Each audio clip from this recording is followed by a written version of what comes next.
Assalamualaikum warahmatullahi wabarakatuh.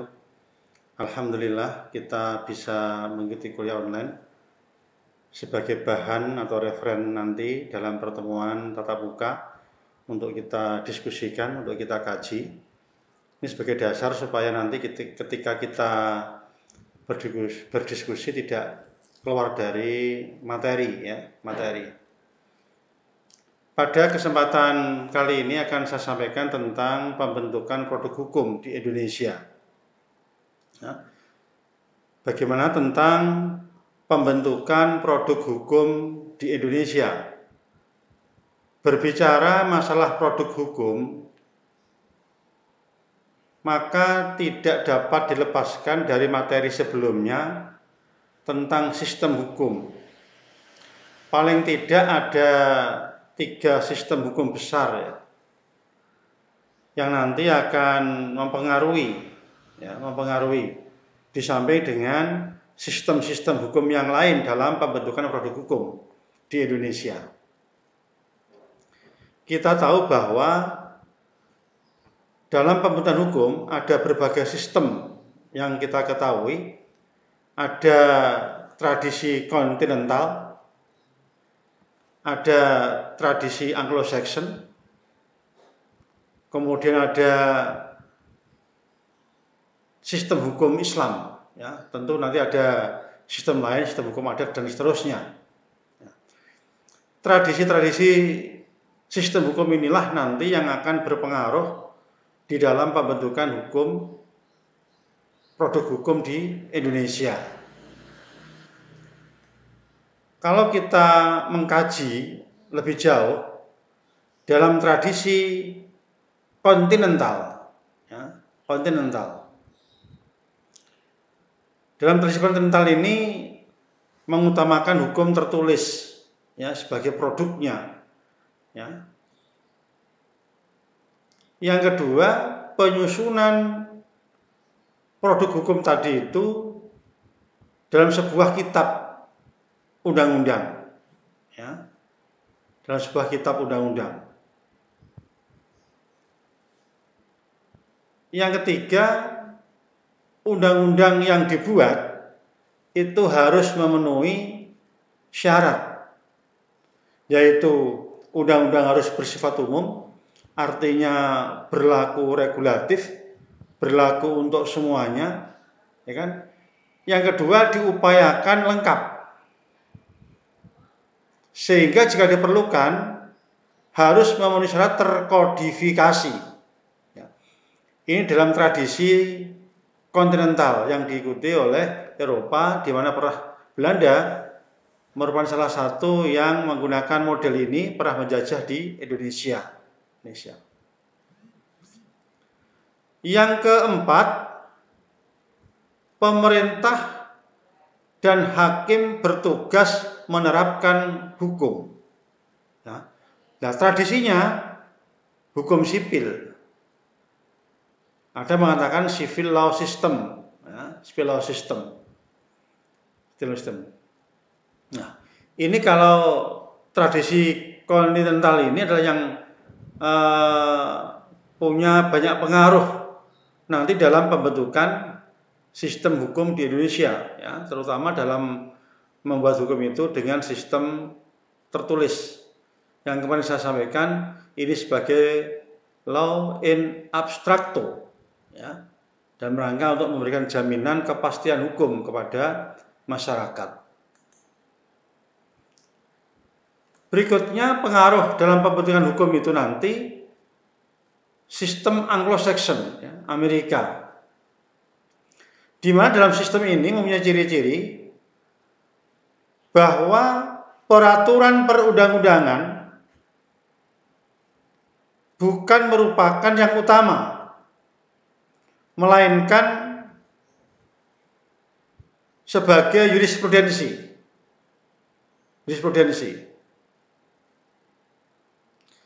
Sehingga di dalam Anglo-Saxon itu perkembangan hukum mengacu pada law in concreto.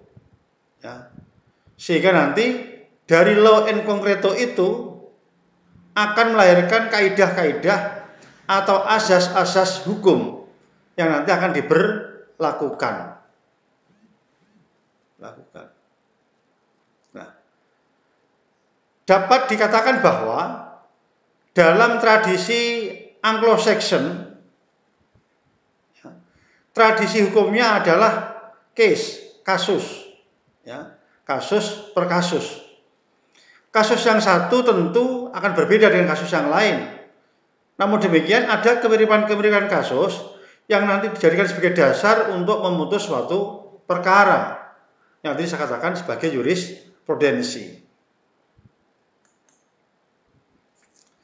Sistem hukum besar lainnya adalah hukum Islam.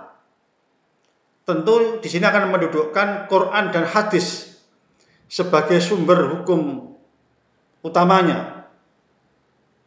Ya, utamanya. Tentu nanti akan dielaborasi, ada ijma, qiyas dan seterusnya, ya, terusnya. Tapi sumber utamanya tetap mengacu kepada Quran dan hadis. Sehingga dalam hukum Islam ini kedudukannya di Indonesia bisa sebagai ius constitutum, tetapi juga bisa berkedudukan ius constituendum. Maksudnya adalah ius constitutum adalah hukum yang dapat diberlakukan sebagian, ya. Kita tahu ada undang-undang perkawinan 174 yang sudah dirubah menjadi undang-undang pasal 7-nya dirubah undang-undang nomor 16 tahun 2019, ya kan? Ada undang-undang perbankan syariah dan seterusnya. Ada undang wakaf zakat dan seterusnya, ya. Ini sebagai ius constitutum, artinya yang berlaku di negara kita. Tetapi ada juga ius constituendum yang akan diberlakukan, punya potensi diberlakukan di kemudian hari. Sekarang belum berlaku, tetapi akan diberlakukan di kemudian hari. Nah, berangkat dari ketiga sistem hukum tadi itu yang akan mempengaruhi sistem hukum nanti di dalam penerapannya dalam pembuatan sebuah produk hukum, ya, produk hukum. Meminjam istilah Prof. Mahfud MD, hukum itu adalah produk politik, ya, produk politik. Sehingga di dalam pembentukan, pembuatan hukum itu nanti akan sangat dipengaruhi oleh politik. Oleh apa? Kepentingan diri siapa? Ya, kepentingan dari para pembuat produk hukum itu. Sehingga tentu partai-partai politik yang berkuasa tentu sedikit banyak akan mempengaruhi sistem atau mempengaruhi pembentukan dalam produk hukum itu sendiri. Ya. Inilah nanti kalau semua kepentingan nanti kemudian menjadi satu membuat sebuah produk hukum, memang akan banyak kepentingan. Nah, kalau kepentingan terlalu politis, mementingkan kelompok tertentu tidak boleh. Itulah mengapa kalau di Indonesia ada pengawal yang namanya Mahkamah Konstitusi. Apakah produk hukum itu nanti, undang-undang nanti itu sesuai dengan konstitusi negara apa tidak yang sudah disepakati oleh para founding father. Kita memang hukum dasarnya, konstitusinya adalah Undang-Undang Dasar 1945.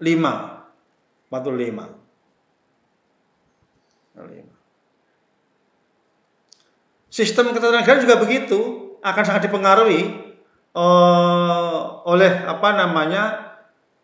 banyak kepentingan-kepentingan, ya. Oleh karena itu memang harus diramu, ya, harus diakomodasi dari berbagai kepentingan tadi itu, sehingga nanti setelah menjadi sebuah produk hukum akan berlaku menjadi hukum nasional. Ketika menjadi peraturan perundang-undangan akan berlaku secara nasional, tidak hanya untuk kepentingan partai politik tertentu atau kepentingan tertentu, tetapi akan berlaku secara nasional dan berlaku untuk semuanya, yang bersifat universal atau sifatnya regulatif, mengatur untuk semuanya. Nah, ketika pembentukan produk hukum dalam sistem yang ada di Indonesia itu akan dibuat semacam peraturan perundang-undangan. Tentu tidak mengabaikan, tadi saya katakan, hukum adat yang berlaku di dalam masyarakat, kan gitu. Tujuan peraturan perundang-undangan dibuat secara tertulis dalam bentuk peraturan. Nah, ini kelebihannya adalah mudah dikenali, ditemukan dan ditelusuri. Mengapa kok sampai muncul pasal-pasal seperti ini? Mudah ditelusuri. Sejarahnya bagaimana? Awalnya bagaimana? Apakah ada kepentingan politik atau memang itu dikehendaki oleh masyarakat? Itu kelebihan yang pertama. Kelebihan yang kedua adalah memberikan kepastian hukum. Kepastian hukum. Artinya jelas. Rumusannya jelas. Orang harus mengikuti aturan itu sebagai parameter untuk menguji apakah seseorang taat atau tidak taat kepada hukum. Yang ketiga, struktur dan sistematika lebih jelas sehingga memungkinkan untuk diuji. Ya, tadi saya katakan, ketika ada produk hukum itu kan sistematikanya jelas, ya. Konsiderannya jelas, pasal-pasalnya jelas, sehingga ketika ada suatu pasal atau produk hukum yang dirasa bertentangan dengan konstitusi, maka mudah mengujinya. Misalnya pasal X ini bertentangan dengan konstitusi negara, merumuskannya mudah sebagai alat ukur atau parameter untuk menguji sebuah produk hukum.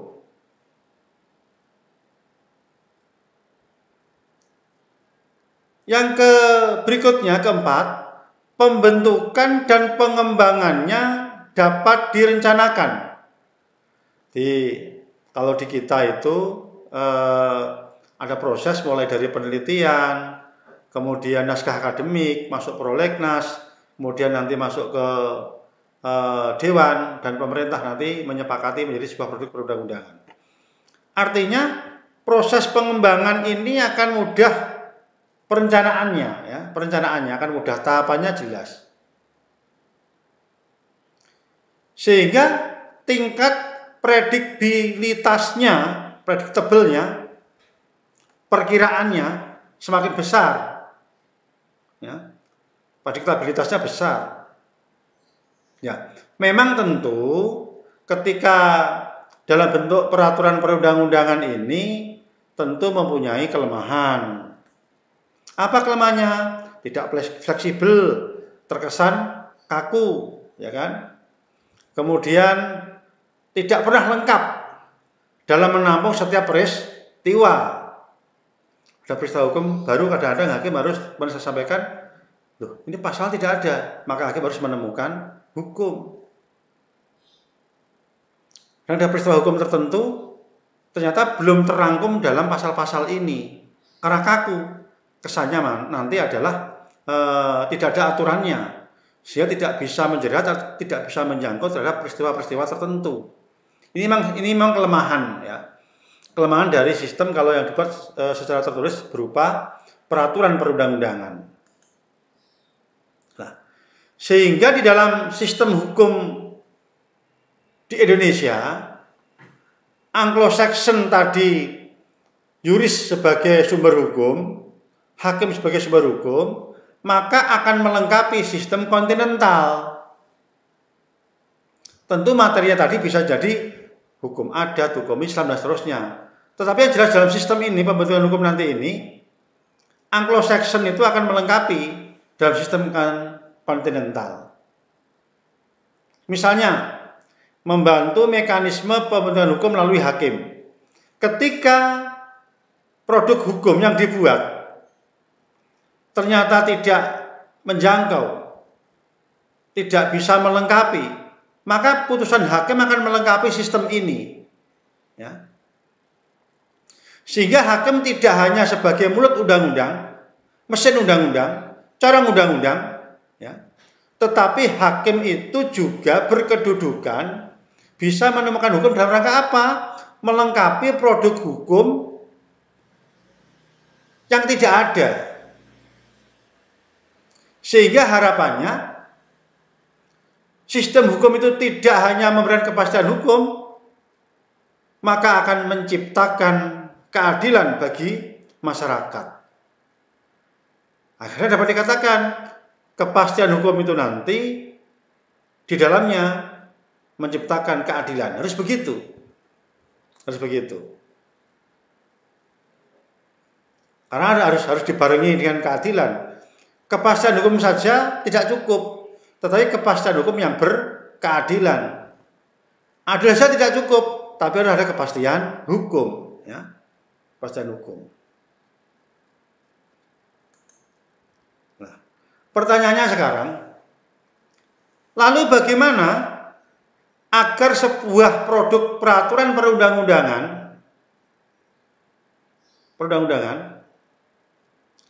itu punya kekuatan hukum dan ditaati oleh masyarakat?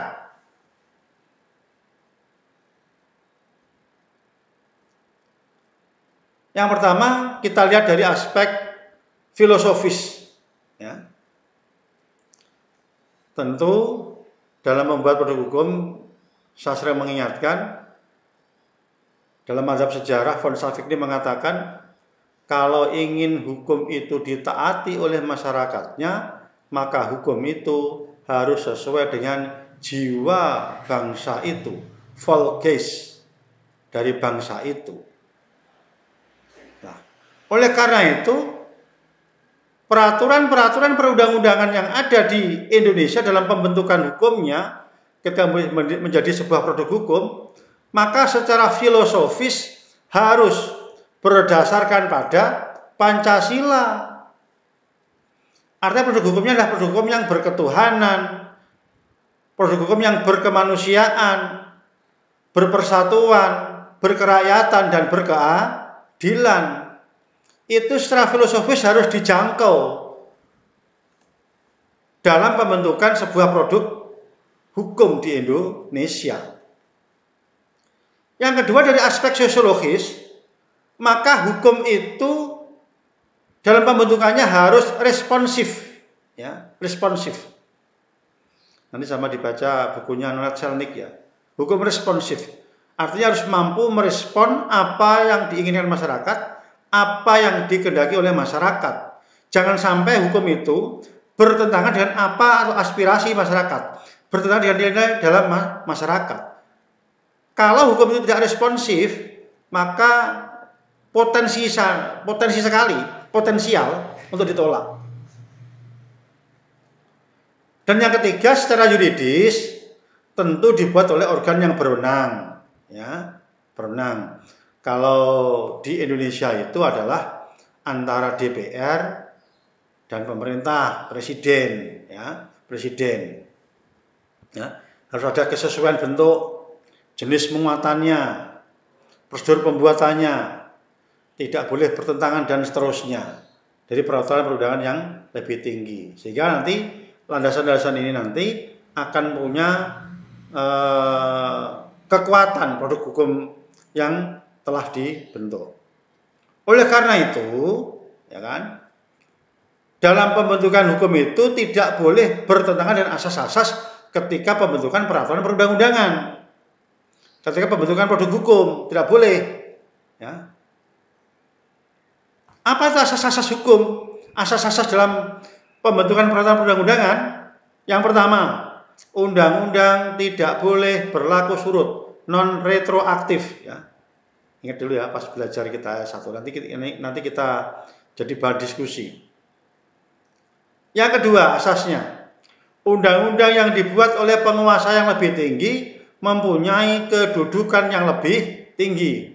Leg superior, derogat, legi inferior. Yang superior di atas, inferior di bawah. Maksudnya peraturan perundang-undangan loh ya maksudnya. Artinya peraturan perundangan di bawah itu tidak boleh bertentangan dengan peraturan yang ada di atasnya.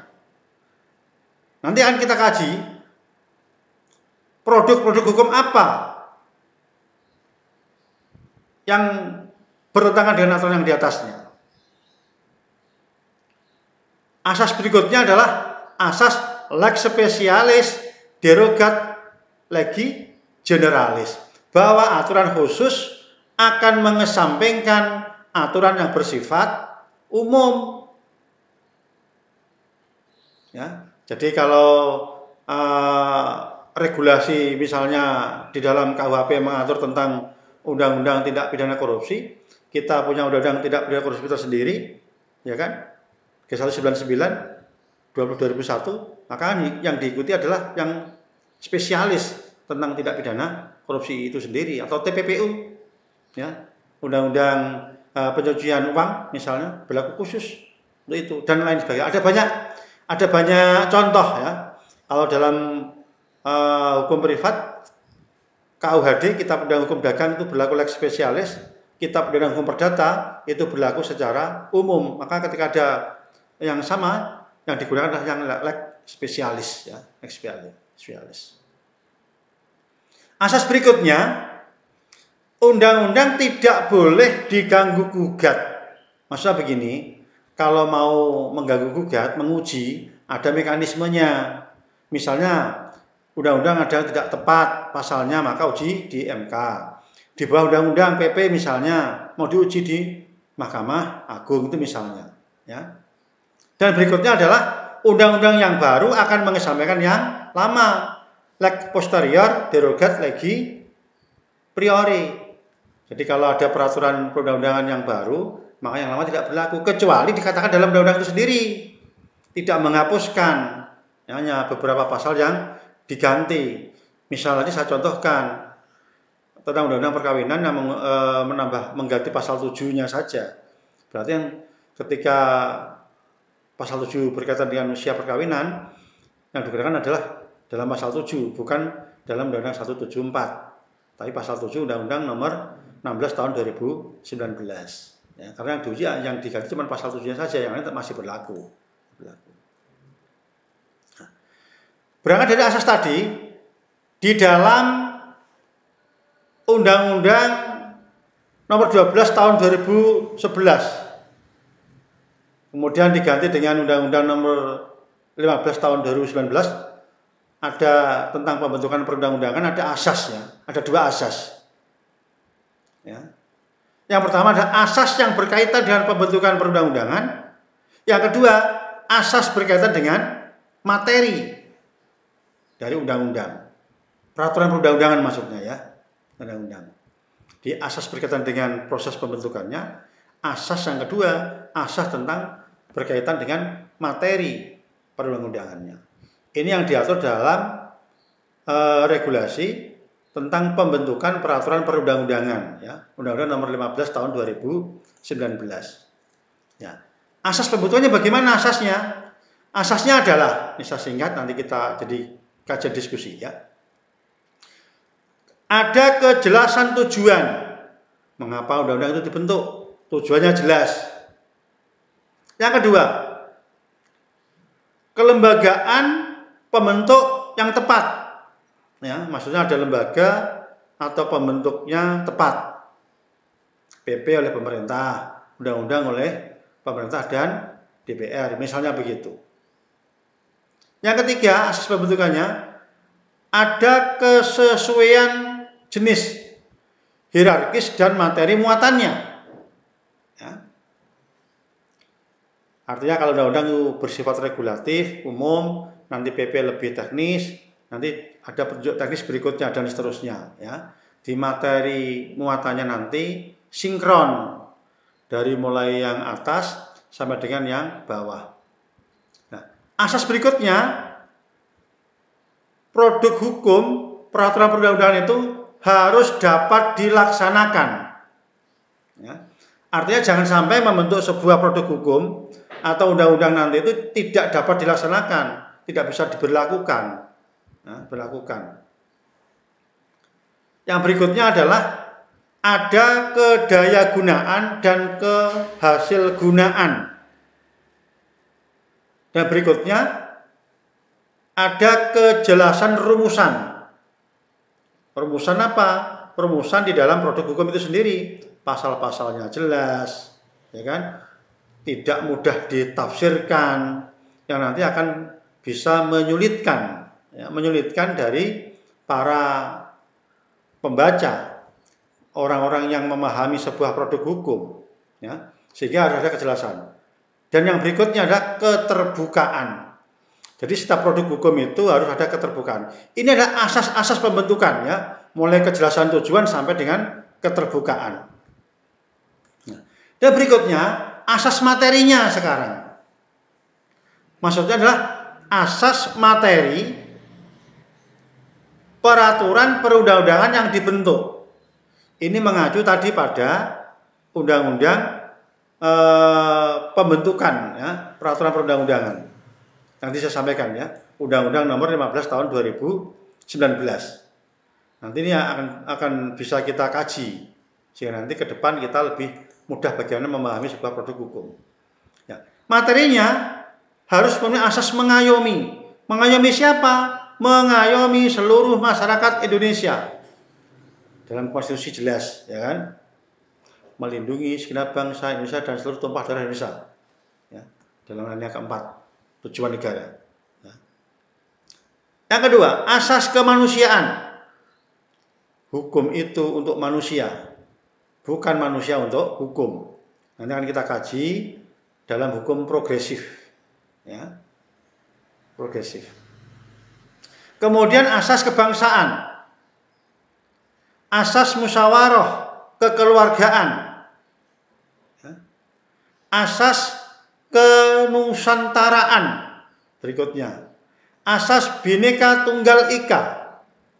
Ya, ada banyak asas dalam pembuatan materi, ya.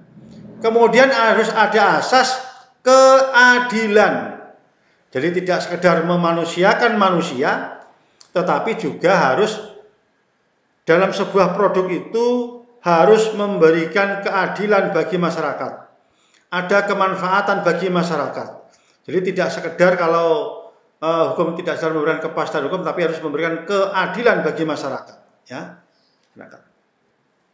Asas berikutnya adalah kesamaan kedudukan hukum dan pemerintah. Artinya apa? Artinya dalam produk hukum itu tidak boleh diskriminatif, apalagi sara. Tidak boleh. Setiap orang mempunyai kedudukan yang sama di muka hukum dan wajib menjunjung hukum dan pemerintahan itu dengan tidak ada kecualinya. Itu bunyi konstitusi kita. Ya, memang dalam praktek itu kadang-kadang ada anomali, penyimpangan. Nanti akan kita kaji. Mengapa terjadi anomali? Mengapa terjadi penyimpangan? Hukum tajam ke bawah, tumpul ke atas. Nanti kita kaji bersama-sama. Ya. Ada banyak faktor, ya. Ada banyak faktor, hanya sebagai referensi saja untuk bahan kuliah tatap muka. Asas berikutnya adalah adanya ketertiban dan kepastian hukum. Ya. Jadi tujuan hukum itu kan menciptakan ketertiban, tidak sekedar memberikan keadilan, ya, tidak sekedar memberikan kepastian hukum. Ada ketertiban di situ. Masyarakat ingin mentaati, ya, supaya kelihatan tertib, damai, agar proses hukum nanti yang dibuat, produk hukum yang dibuat itu akan berjalan sebagaimana yang diharapkan, ya, diharapkan, tidak timpang. Ya. Dan asas berikutnya, asas yang terakhir adalah asas keseimbangan, keserasian, dan keselarasan di dalam membuat produk hukum. Jadi meskipun pemerintah dan DPR yang membuat, tetapi harus ada keseimbangan, ya, keseimbangan. Ada keserasian di dalam menciptakan produk-produk hukum. Tidak tumpang tindih antara produk hukum yang satu dengan produk hukum yang lain, ya. Kita kadang mendengar, sehingga kita kaji, nanti akan kita kaji produk-produk hukum apa, produk hukum yang bagaimana, yang nanti menimbulkan tumpang tindih, diatur dalam undang-undang X, diatur dalam undang-undang Y. ada tumpang tindih aturannya. Nah, ini yang tidak boleh dalam membahas materi hukum, ya. Nah, ini nanti yang perlu akan kita kaji dalam pertemuan tatap muka, sehingga nanti kita akan lebih jelas dalam mengkaji bagaimana produk hukum itu dibuat, ya. Sehingga nanti kita akan lebih detail dalam pertemuan tatap muka yang akan kita laksanakan dalam pertemuan nanti. Demikian. Wassalamualaikum warahmatullahi wabarakatuh.